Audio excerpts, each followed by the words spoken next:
আমরা আজকে চলে এসেছি উত্তরায়। আমাদের উত্তরা ব্রাঞ্চ প্রায় 1 বছর ধরে আমরা এখানে কাজ করছি। উত্তরাবাসী বিভিন্ন মানসিক সমস্যায় ভুগছেন, সেটা ডিপ্রেশন হোক, অ্যাংজাইটি হোক, পিটিএসডি, ওসিডি, যাই হোক না কেন, তারা আমাদের এখানে আসছেন।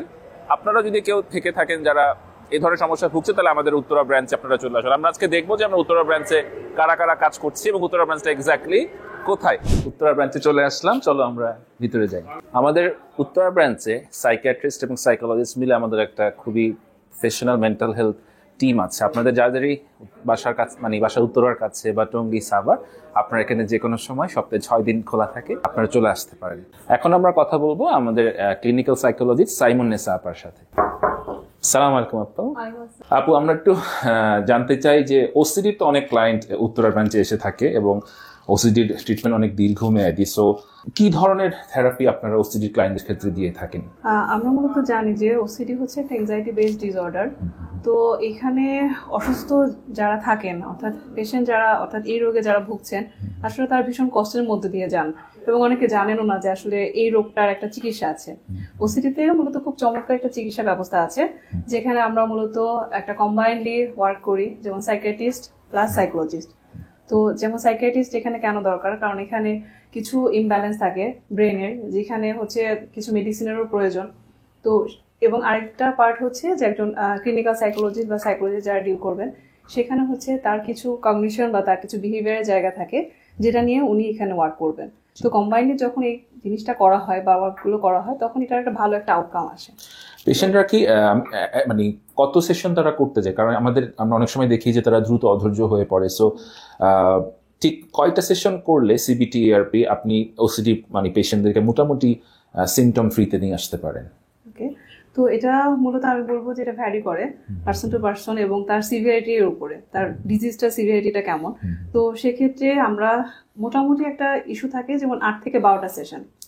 তারপরেও অনেকে দেখা যাচ্ছে যে হ্যাঁ তার 6টা-7টাতেও হয়ে যাচ্ছে যদি সিভিয়ারিটি রেটটা কম থাকে, আবার অনেকের কিন্তু 12টারও বেশি লেগে যায়। ওসিডি আমরা তো জানি যে ওষুধ ছাড়াও শুধু সিবিটির মাধ্যমে মানে এটা নিয়ন্ত্রণ রাখা যায় কিছু ক্ষেত্রে।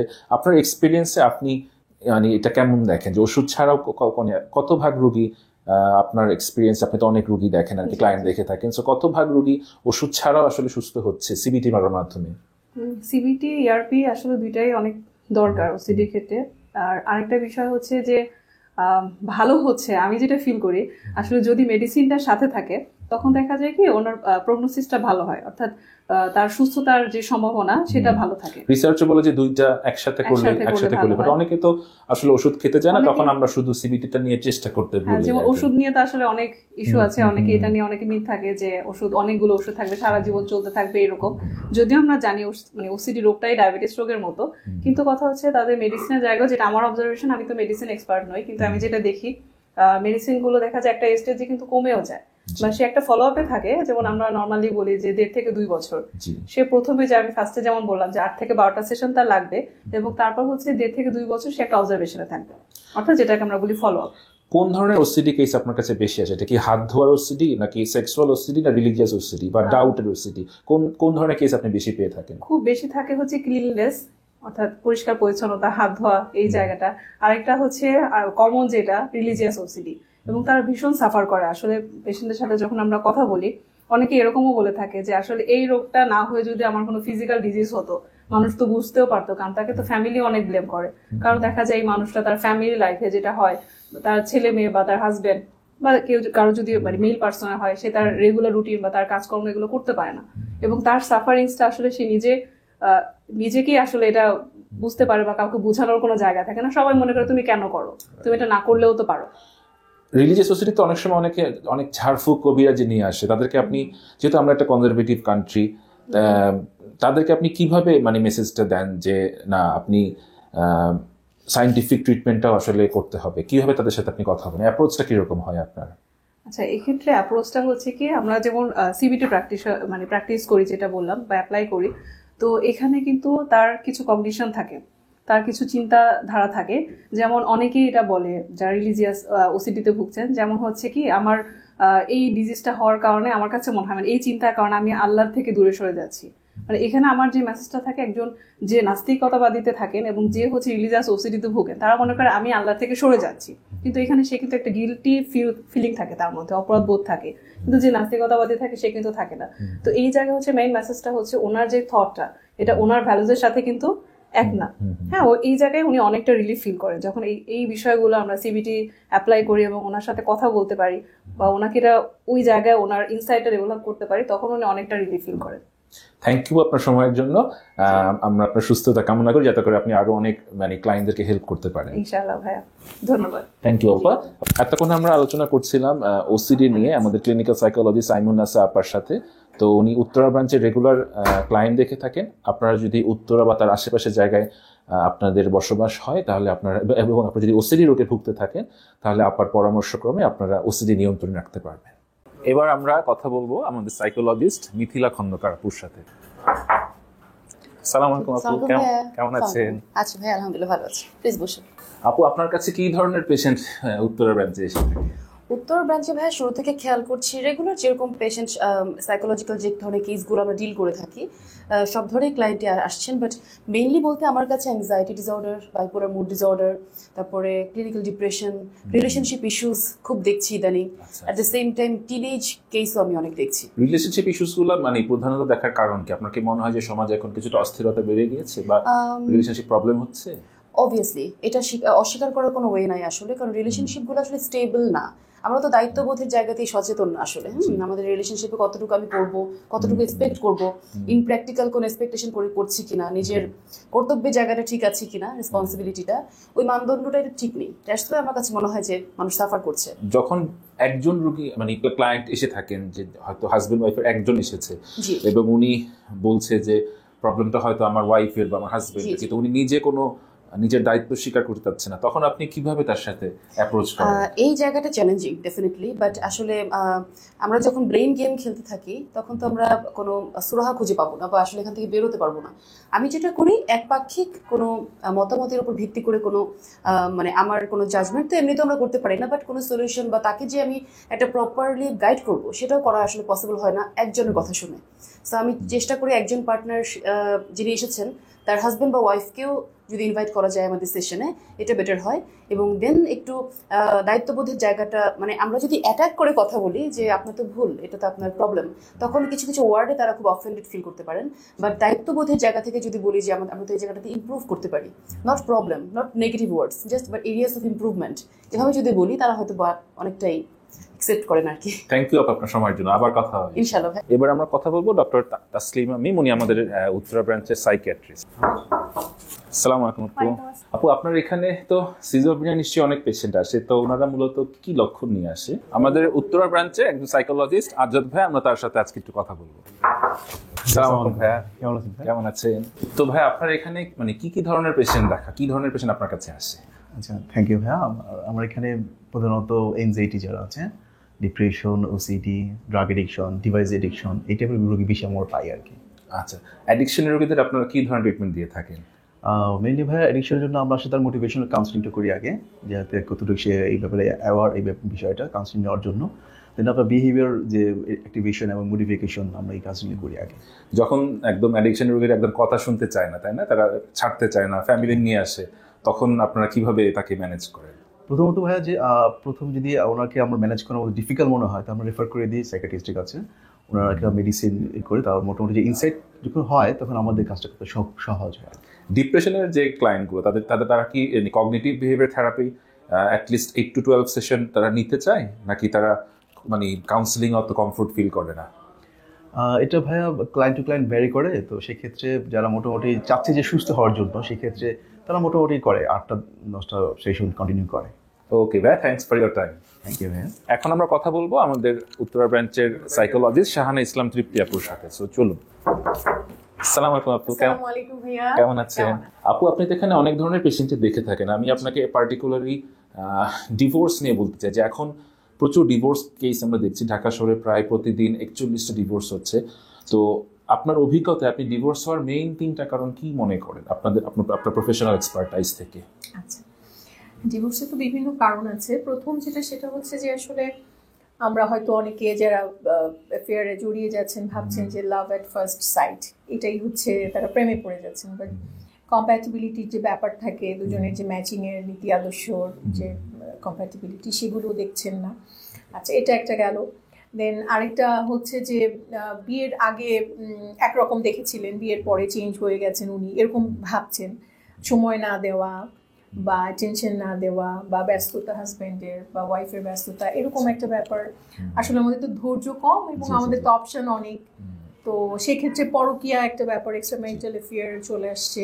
আপু, এমনিতে একজন নার্সিসিস্ট ক্লায়েন্ট আপনি কিভাবে ডিল করেন? আপনার মানে এখানে যখন চলে আসে, সে কোনো কথা শুনতে চায় না, আপনি কিভাবে তাকে শান্ত করে কাউন্সিলিং এর উপযোগী করেন?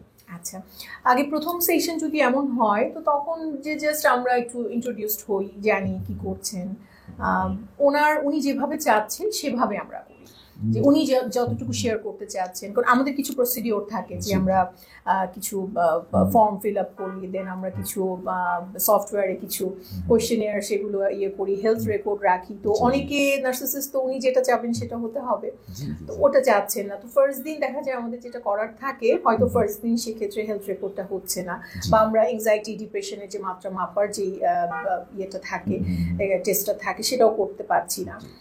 ডিপ্রেশনের ক্ষেত্রে আপনি কি করেন? আপনি ডিপ্রেশনটা ক্লায়েন্ট উনি কি ধরেন ওষুধ খেয়ে বা না খেয়ে সাইকিয়াট্রিস্ট কাছে আসলো, আপনি কি মূলত সিবিটি করেন নাকি সাপোর্টিভ থেরাপি? কিভাবে তাদের সাথে আপনি কমিউনিকেট করেন? দুটোই ভাইয়া। সিবিটি তো অবশ্যই, যেহেতু আমরা সিবিটির মাধ্যমেই করি। তার ডিপ্রেশনের উৎসটা কোথায়, কতদিন ধরে উনি ডিপ্রেশনে আছেন, উনি কি এখন মেজর ডিপ্রেসিভ ডিসঅর্ডারের পেশেন্ট নাকি ডিসথাইমিয়া নাকি অন্য কিছু, সেটা আগে দেখি। হ্যাঁ, দেন সেখানে পার্সোনালিটিরও একটা ব্যাপার থাকে। অনেক সময় ডিপ্রেশন, এংজাইটির সাথে তার পার্সোনালিটি কোনো ডিসঅর্ডার থাকলে তখন কম্বাইন্ড একটা ট্রিটমেন্ট দরকার হয়।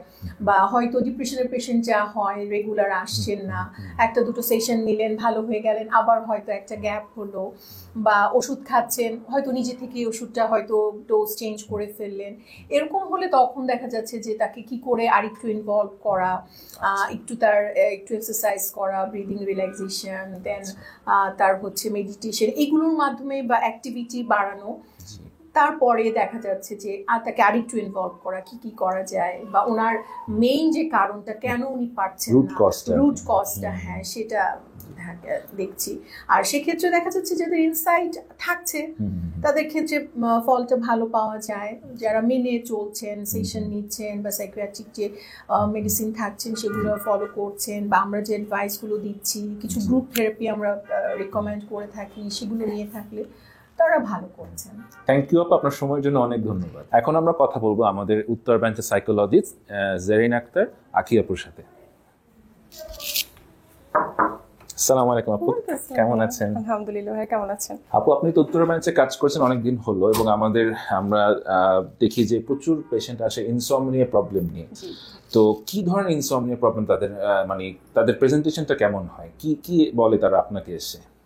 তারা সাধারণত একটা স্লিপ ডিসঅর্ডার। তো তাদের ঘুমের যে এনাফ কোয়ালিটি স্লিপটা হচ্ছে না, তারা রাতের ঘুমটা দিনে ঘুমাচ্ছে, দিনে যে পরিমাণে কাজ করা দরকার তারা সেরকম ভাবে করতে পারছে না। তো কোয়ালিটি স্লিপটা তাদের হচ্ছে না, যে কারণে তাদের কাজে মনোযোগী হতে পারছে না। আপনি স্লিপ হাইজিনের কতগুলো জিনিস যদি আমাদেরকে বলতেন, যে আমার ওষুধ খাওয়া ছাড়াই শুধুমাত্র স্লিপের মানে হাইজিন মেনটেন করে আমি কিভাবে আসলে ভালো থাকতে পারি? হ্যাঁ, ওষুধ খাওয়া ছাড়াও আমরা স্লিপ হাইজিন মেনটেন করে সুস্থ থাকতে পারি। সেটা হচ্ছে আমাদের প্রথমত একটা রুটিন তৈরি করে নেওয়া, এবং আমরা কতক্ষণ ঘুমাচ্ছি এবং ঠিক কোন টাইমটাতে ঘুমাচ্ছি। সেটা কি হতে পারে আমরা রাত 10টা থেকে 2টা পর্যন্ত ঘুমাচ্ছি, এটা একটা কোয়ালিটি টাইম। হ্যাঁ, কমপক্ষে দেখা যাবে যে 6 থেকে 8 ঘন্টা আমরা ঘুমাচ্ছি। কিন্তু কেউ দেখা যাচ্ছে যে রাত 3টা বাজে ঘুমিয়ে 9টা বাজে বা 10টা বাজে উঠে বলছে যে আমি তো 6 থেকে 8 ঘন্টা ঘুমাচ্ছি, কিন্তু সেই টাইমটা তো তার কোয়ালিটিটা সে পাচ্ছে না। তো ওই ক্ষেত্রে দেখা যাচ্ছে সে কোয়ালিটি স্লিপটা না পাওয়ার কারণে তার প্রতিদিনকার কাজে সে খুব অ্যাংশিয়াস এন্ড স্ট্রেস এবং খুবই ড্রাউজি ফিল করে। আচ্ছা, আপনার স্লিপের ক্ষেত্রে ওষুধ খাওয়া কি আসলে ভালো, নাকি আপনি বা ওষুধ কি দীর্ঘমেয়াদী, অনেকে আমরা দেখি 6 মাস, 1 বছর, 2 বছর ওষুধ খাচ্ছে, এটা কি তাকে কোনো হার্ট করতে পারে?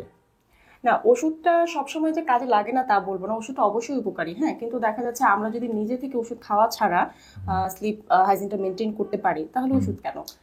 আচ্ছা, এখনকার যুগে তো খুব কমন যে আমরা ফোন নিয়ে শুতে যাই বা সোশ্যাল মিডিয়া অ্যাডিকশন থাকে, সেটা কি কোনো প্রভাব পড়ছে ইনসমনিয়ার ক্ষেত্রে? জি, অবশ্যই। আমাদের আসলে সকলের উচিত ঠিক ঘুমাতে যাওয়ার 1 ঘন্টা আগে স্ক্রিন টাইমটা অফ করে ফেলা, এবং খাওয়া দাওয়াটাও ঠিক তার 1 ঘন্টা আগে শেষ করে ফেলা। যাতে আমাদের স্ক্রিনের যে একটা রেডিয়েশন আছে, প্রভাবটা আছে, সেটার কারণে আমাদের ঘুমের কোনো ব্যাঘাত না ঘটে। স্ক্রিন টাইম অনেক বেশি থাকলে কি এখান থেকে কোনো মানসিক রোগ হতে পারে? হ্যাঁ, হতে পারে, এটা ডিপেন্ডস। কেউ কেউ হচ্ছে খুব কাজের লোডের কারণে দেখা যায় বাধ্য হয়ে হচ্ছে স্ক্রিন টাইমটা করে, আবার অনেকে দেখা যাচ্ছে যে আনইউজুয়ালি একদম হচ্ছে কোনো দরকার নেই অযথা কারণে একদম নেশাভুক্ত হয়ে যায়, তখন দেখা যায় তারা স্ক্রিন টাইমটা থেকে বের হয়ে আসতে পারে না।